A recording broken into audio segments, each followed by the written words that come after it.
to episode 2 of Composite Cast Monthly, sponsored by East Coast Fiberglass Supplies. What do they do, Martin? They do everything from resins, for example, polyurethanes, epoxies, polyesters, a range of polyester and vinyl ester fillers, bonding agents, GRP, roofing materials, craft supplies, fiberglass mattings and fiberglass cloths, carbon fiber fabrics, Kevlar fabrics, and much, much more. So check out the website, which is www.ecfiberglasssupplies.co.uk. Or just search for East Coast Fiberglass. So, as we say, welcome to Composite Cast Monthly. Somehow we've made it to episode 2. And here we are again. My name's Nick. I work at East Coast Fiberglass. And what do I do? For all the fun things. I look after photography and the website and videos and and podcasts now, anything fun. And also here we have Martin. Ahoy, ahoy, Martin. Ahoy, ahoy. Yes, I'm Martin from East Coast Fiberglass Supplies as well. I'm General Manager and Technical Advisor here. So if you have any technical questions, I'm the guy you would normally speak to when you call up. I'm always happy to help. And I also do a lot of the project research as well for the products that we get in. Yeah, and we've got a special email for the podcast. I can't remember what it is. Can you think what it is off the top of your head?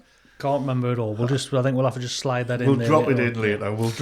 Right, so let's crack on with section 1 of our regular sections, and this is our Q&A section.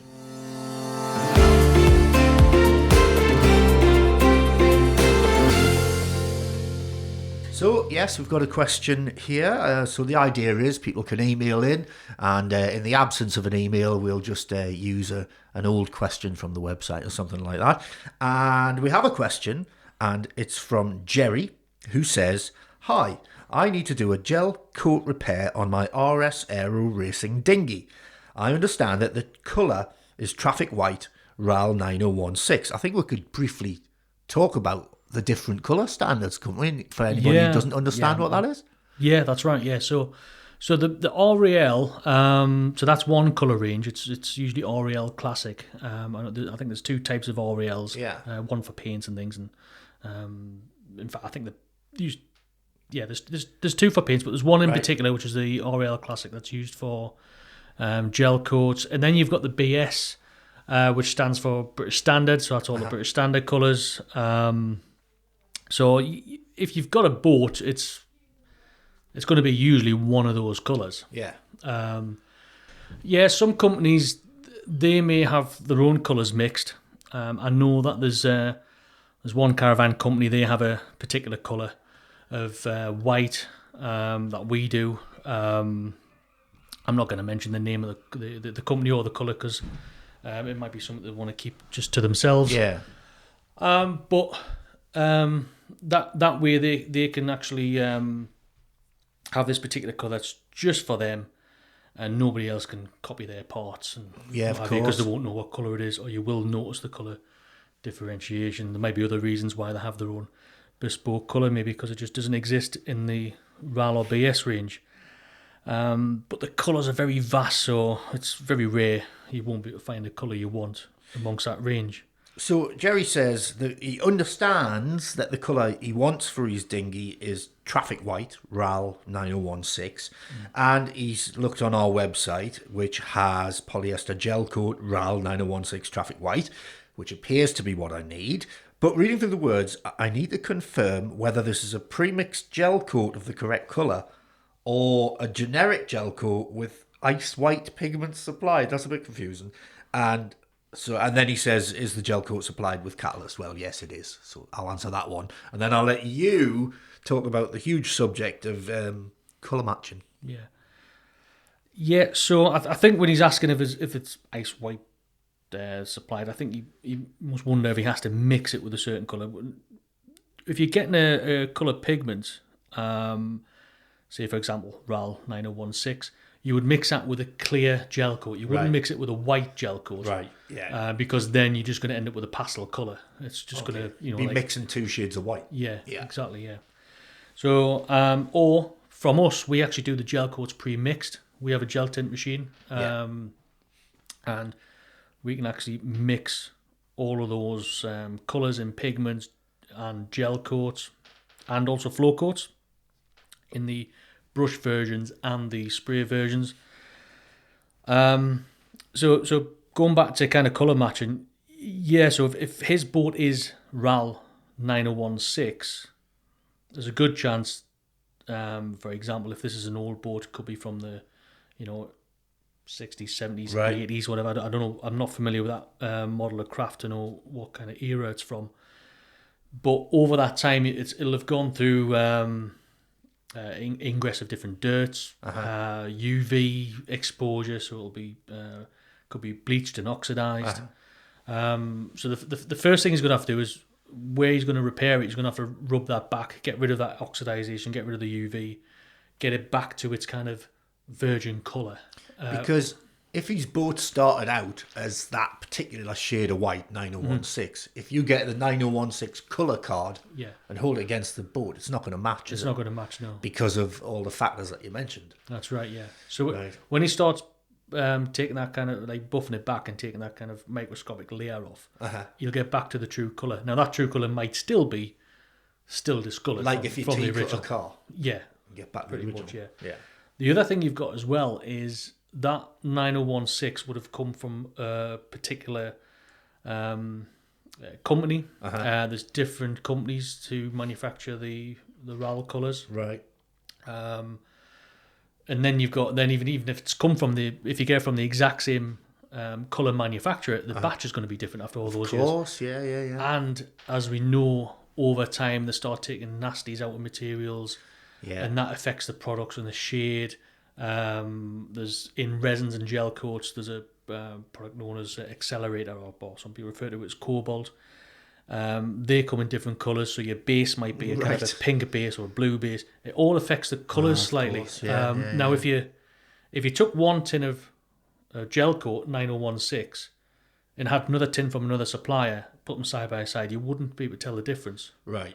But if you manufactured something from that tin and then tried to patch a hole in it from the other tin, You'd notice and it. then rub it back, you're going to see this dot. Oh, right. It's yeah, going to, yeah. even when you first fill it, you might not see the difference. But once it's cut back and level, and the light's reflecting on it, you will see that difference. So whites and creams are probably one of the worst colours to try and match. I've tried to do it myself. I've had different levels of success.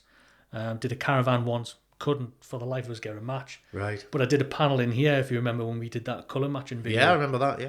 And I actually managed to do it on there quite well. That video's on YouTube if anyone wants to watch Yeah, it. it is, yeah. And I like to make reference to any kind of channels that I've watched to gain knowledge. And if you go to a channel called Boatworks Today, I believe it's a Canadian fella that does the videos on there, and he's got an absolutely brilliant one on colour matching. It's pretty similar to ours, but that one's a good watch as well. Okay, right. Okay, so that's a good one to watch. Andy Miller from Miller Boat Works, right? Yeah, that's him, yeah. Nice one. Okay, so is there different procedures for if you want to? So I guess if you want a flawless repair, you got to do the whole panel or the whole section, or Yeah, so I mean, if it's a hull of a boat and you have to kind of regel a boat, then it's best taking it to a professional right? to get it done, because they'll have the formulated gel coats that's at the right viscosity for a particular professional spray gun that they've got. Okay, yeah. And they will have temperature control facilities, because when you're putting gel coat on really thin, it has a trouble curing, so it needs the room to be a certain temperature to get it all to cure properly. And then they'll go through different layers of that, and then they'll put a flow coat on. But if you want to do the more successful DIY patch yourself, it's usually a good idea to have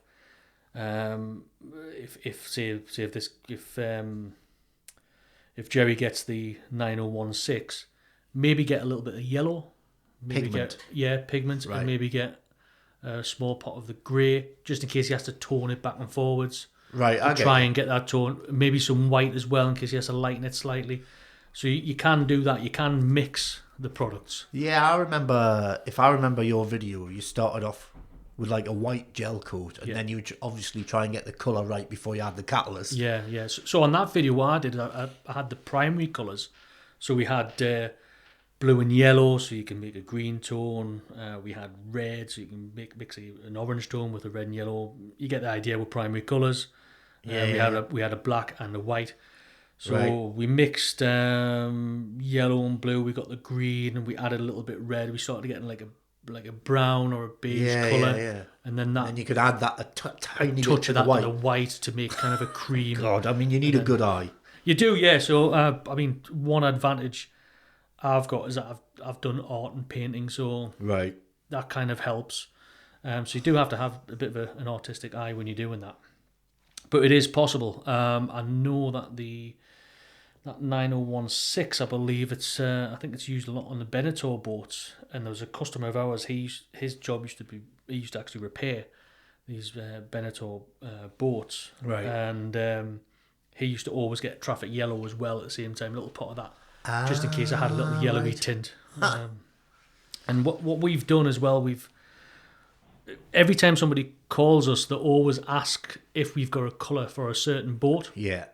Now, we don't have an index, and as far as I know, I've tried looking for one. There's no index of boats, the manufacturers, and what colour they don't like to give out that information, do they? No, they don't. You might be lucky to find out in a forum. Yeah. Someone might have done a repair and they might share that information. But no, they don't. So what we started to do is... I remember when we first started having the gel tint machine, we tried to kind of promote that we can do colour matching. Yeah. So we'd send it off, get it scanned by Scott Barter. Yeah. The only downside of that, you usually have to buy quite a large amount of it. Right. Because of the sheer amount of white base you need to produce that kind of colour. Any successful matches, we used to create a file. Right. And we used to make a note of them and what boat they came from. So we started to kind of make an index. But then we found, because of the different ages of the different boats and the different environments, that never always matched somebody else's boat of the same model. Because when back to Jerry, and the boat was made with white 9016, but it's not that colour now. Yeah. Is it? Yeah. So he sends a bit of his boat in, we get it colour matched, it won't come out as 9016, will it? Exactly, yeah. And I had a guy who had a good match on the front of his boat, but as he went towards the rear of the boat, was it bow, stern? Yeah. Sorry, from bow to the stern of the boat, the colour started to change more, so he was having to add a little bit more white as he went along. Oh my goodness. So colour matching, it's not easy, but going back to those boats, the ones that we have had a match on, at least it's a good starting point. So we put a guide together, which I think is on our website now. It's just gone on this week, yeah? Yeah, it's just gone on. So at the bottom of that, it does mention some of these boats, and there's a caravan and a particular kit car that we matched as well. That's on there. Right. So hopefully that'll come up on a Google search if anybody's looking for it, and that hopefully that'll help for those guys. Yeah, I mean, do you get many of those? I mean, is it worth making a web page that has this customer had success with this, blah, blah, blah, blah. Well, that's what we've got. That's off all the ones that I've managed to collect. And that, so it's already on. Even though there's not that many, I mean, that was over a period of 10 years. I've collected those. Oh, wow. It just so happens that some of them haven't said what boat they're matching, so it's never been... Because we send a form out, and they have to fill the form in, and they write on what boat it is, what year. Right. And then if we match it, we file it. But not everybody knows. They're not too sure. Or they don't fill the form in properly. So, but we've collected about half a dozen of them. Oh, it's a good starting point, as you say, isn't it? But for a basic white, I mean, a lot of boats, if it's a pure white, 8 times out of 10, it's probably Scott Barter's 337 white. Right. Because they supply a lot of boat builders. I'm sure they supply like Sunseeker and people like that. Okay. So does that cover the subject, do you think? Yeah, I think that, more than covers that, yeah. Okay, let's move along then with the Composites Cast Monthly. And before our next feature, I believe it's time for a quick word from our sponsor. For composite supplies, come to the UK's favourite supplier. With thousands of products in stock for fast delivery and free technical help, find us at ecfiberglass.co.uk or just search for East Coast Fiberglass. Welcome back. I hope you enjoyed that informative information. And now it's time to go back to Martin for Composites News.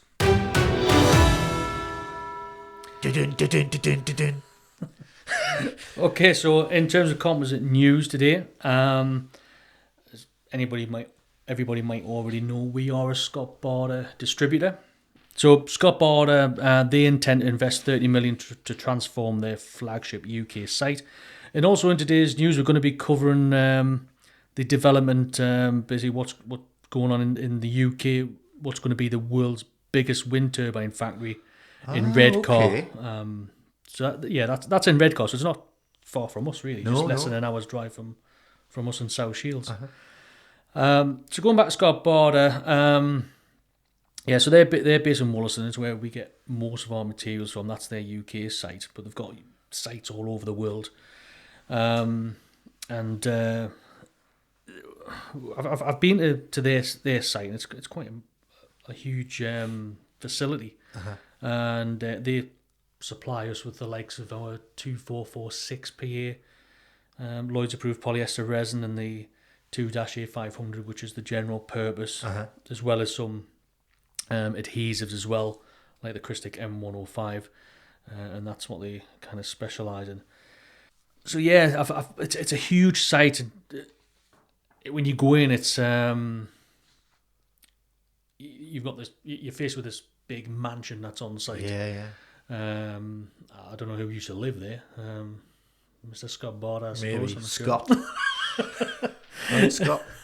I did learn a lot about the history of Scott Barter, but I can't remember. Yeah. But yeah, you go in there, you normally have your safety briefing in this big mansion. But when you go out the back, they've got like a community hall for the surrounding kind of neighbourhoods and things. They've got a swimming pool there, which the public have access to. They do a lot for their community as well. And aren't they employee owned as well? They are, yes. Yeah, I thought I remembered that. Yeah.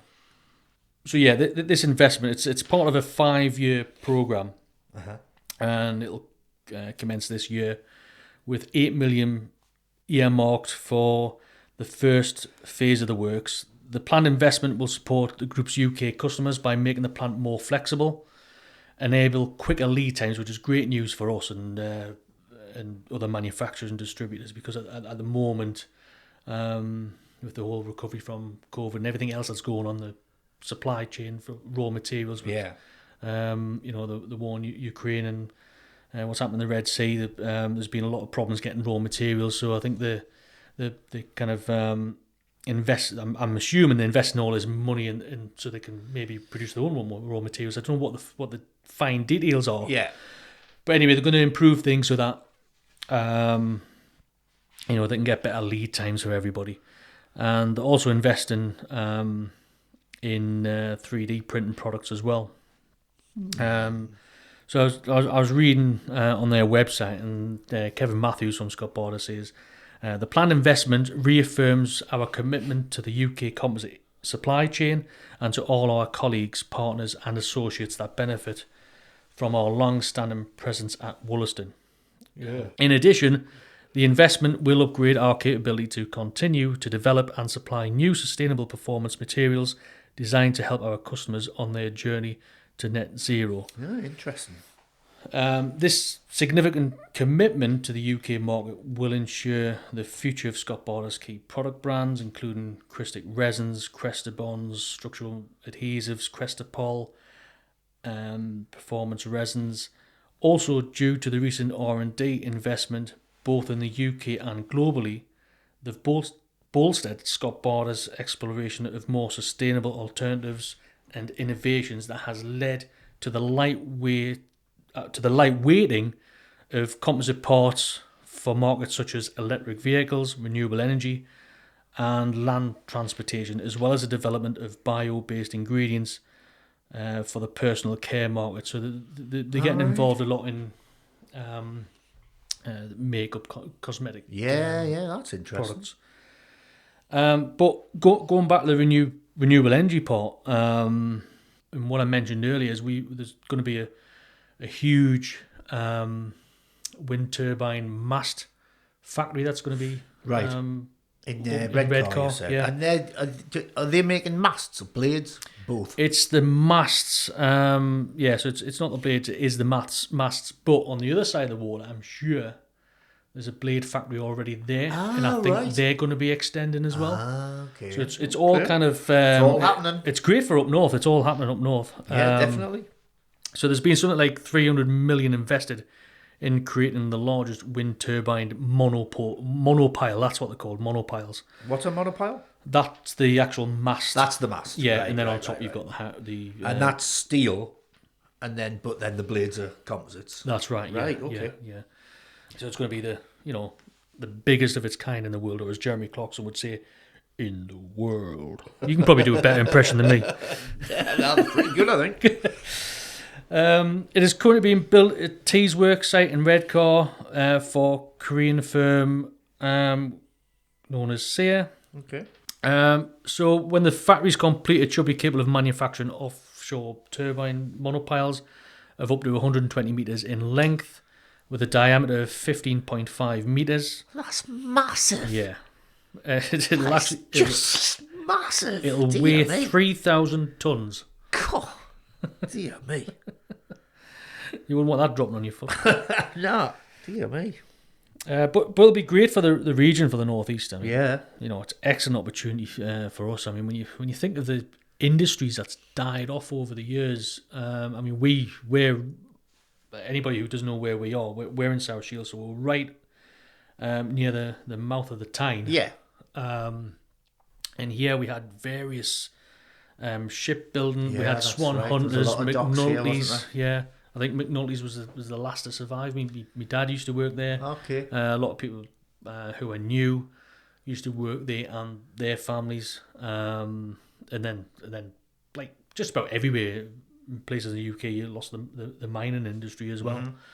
But yeah, so it'll be great to get a new industry arriving in the northeast to hopefully boost things again. Yeah, definitely. I mean, things are looking quite good for this region, like you say, with this, because of course all the steelworks have gone, Yeah. haven't they, from that area, Teesside and stuff.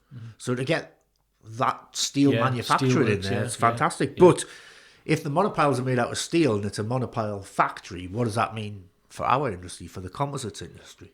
Yeah, well, the materials that we sell, they're used for manufacturing wind turbine blades. Uh-huh. I think they're starting to go a lot of them more epoxies now, especially I know for certain for the blade repairs. Yeah, We do heat blankets for blade repairs. that's right. Hopefully, we might be able to get Liam later on just to discuss more about Aye, those that'd be good, products. yeah. See if we can grab him. Maybe give him a shout because he knows more about that side of it. Because we're getting some Gurit products in. But I mean, it's going to lend its hand to other industries. So because we're getting into all this renewable energy, electricity is going to be getting used a lot more. One of my friends, he was trying to put a team together for a company he works for, looking for skilled electricians. Right. And he's it must be hard to find these guys because he was struggling to put his team together. Oh, right. But they're going to need a lot more when this all kicks off. Oh, definitely. I mean, if you see jobs advertised for wind turbine repair people, they're taking on like engineering graduates, or people straight out of university, and they're on amazing wages. Yeah. Just to helicopter out and climb up and fix them. I mean, it's flipping scary job, isn't it? I wouldn't fancy it. Yeah, definitely, yeah. So, as you can imagine, bigger production monopiles means more blades are needed to go with them, and these blades are made of composite materials.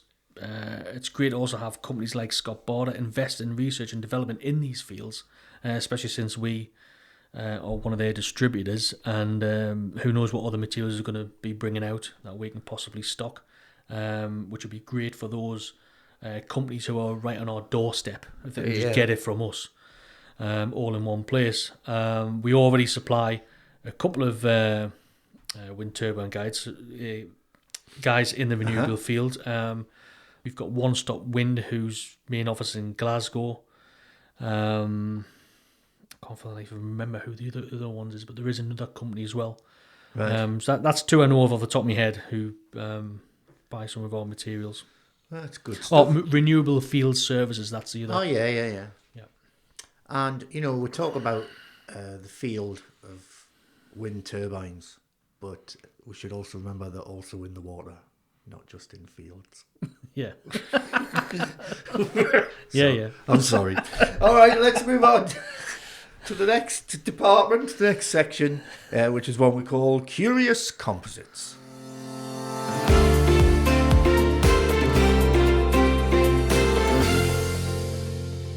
So, in keeping with the topic of wind turbines, this month I've been having a look at the impact of getting rid of old wind turbine blades. They don't last forever and they need to be got rid of, and they're massive. So what happens after their useful life comes to an end?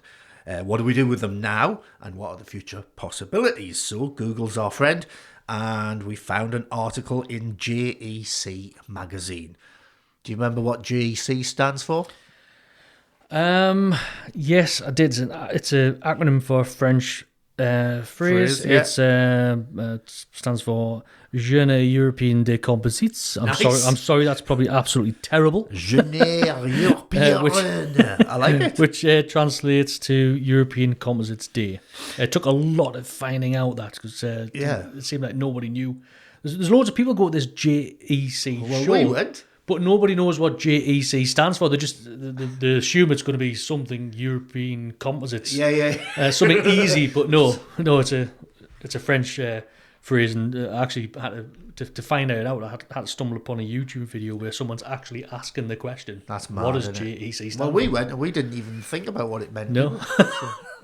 That was a good deal, that as well. Yeah. Oh, it's anybody in the industry. It's an excellent hub to kind of meet other people, and I think we actually got one of our suppliers from there as well. Yeah, Yeah, our vac bagging material comes from there. Ah, was it? But also them MTI clamps and hoses and all that stuff, that was from there as well. Yeah, and we met, was that one we met Alan Harper at Alan Harper Composites, who does the silicon bags for vac bagging. Right. Yeah. Huh. So, in the JEC magazine, there was an interview with Alan Banks. Now, Alan Banks is the lightweight structures supervisor for Ford Motor Company, because as we go forward, there's more and more electric cars, less petrochemical cars, and so they need to make them lighter to try and get the most efficiency from the batteries and whatnot, and that's his job. He looks at reducing commercial vehicle weight, it says here, to get maximum efficiency. So he needs to understand how he can get the weight of them down. And obviously the route one to getting the weight of a vehicle down is to produce it from carbon fibre or composites instead of metals. So the article goes on to cover how the automotive industry needs to adapt its processes, as we just said. And if you want to read the full article, go to jccomposites.com/news, and the article is called Alan Banks, Lightweight Structures Supervisor at Ford Motor Company. So the magazine asked him, generally speaking, in which sectors do you think there'll be the greatest development of the composite materials industry? And he says, in terms of the industry, I think the greatest developments are going to come in the sustainability areas and the use of recycled fibres. And he says the wind sector, for example, needs a commercial recycling process for glass fibre. So at the minute, the problem is that although they can recycle the wind turbine blades, the resultant material then costs more than virgin material. Yeah, so he's got a point there. So I was looking into this, and the first commercial onshore wind farm was the Delaval wind farm in Cornwall. It was built in November 1991. Now I'm 46, so this was built when I was still a pup at the age of 14. Right. So I hadn't left school yet. So then we had the Blythe offshore wind farm being the UK's first offshore. And that's been operating since the year 2000, which would have made me 23 at the time. Now I looked this up, and the blade's life expectancy is usually between 20 to 25 years before they're retired and replaced. So it's around 20 to 25 years before they're retired and replaced. Luckily for the blades, but sod's law for me, is so 2 generations of blades are retiring before I do. Right, that's a lot of blades. Isn't it? Is it? So by the time the first offshore wind farm was built, the onshore blades were halfway through their lifespan. Okay. Now in 2024, these offshore blades have probably been replaced. Right. So obviously these were the first wind farms of their type. Okay. So they would have been. So there would have been others popping up between 1991 and the 2000s. Yeah. That's a lot of blades potentially already going to landfill, if not repurposed. So they probably wouldn't have looked at recycling them. They probably would have just landfilled them. Cut them up and bury them wherever. Yeah. So I decided to look it up, and it was on it was online at www.industryandenergy.eu renewables, and it was an article which was new solutions for wind turbine blades recycling rolled out in the UK. Okay. So this is just the UK. The report that the UK and Europe, so the report shows that in UK and Europe they're expecting to decommission 25,000 tonnes of wind turbine blades a year Right. by 2025. So that's by next year. Yeah. With this figure rising to 52,000 by 2030. So that 25,000 tonnes of wind turbine blades a year by 2025. Take that for an example. Yeah. So we don't know how many blades that is. So I'll look it up. The average weight of a turbine blade is, and sticking to the UK sources, Right. it's roughly about 35 to 36 tonnes. Okay. So if we take 25,000 tonnes, divide that by 35 per blade, that's approximately 714 blades by 2025, and over double that by 2030. Right, that's a lot, isn't it? Yeah. Okay, so we know they can be repaired, but obviously they can't be repaired forever.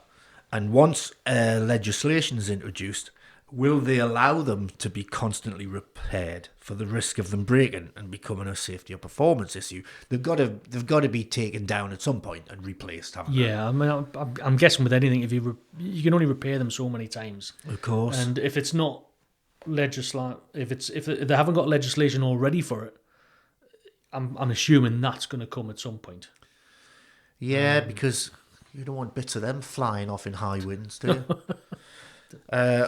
So going back to Alan from Ford, and hopefully they can develop processes that will help break down the components of GRP, which you've basically got glass or carbon encased in plastic, basically, isn't it? So that's got to be somehow taken apart. And I mean, a process I remember hearing about is where they get an old carbon fibre part and they kind of chop it up, don't they? But I don't know if do they like those recycled carbons that we have? Where do they come from? Well, that's the actual virgin material. So I don't think that's got any plastic in it. It's just Right. It's say offcuts of carbon all cut up. I get you, and they just chop them all up together. Yeah. So as we said earlier, it's cheaper at the minute to produce from raw materials than it is to recycle them, and on top of that, some recycling processes are actively bad for the environment. For example, there's a process which is called pyrolysis. Pyro, of course, just means fire, so it just means they're heating it up in the absence of oxygen, up to above 500 degrees, and that's enough heat to deconstruct the material. But during this process, the pyrolysis damages the fibres, and it also produces harmful gases such as CO2.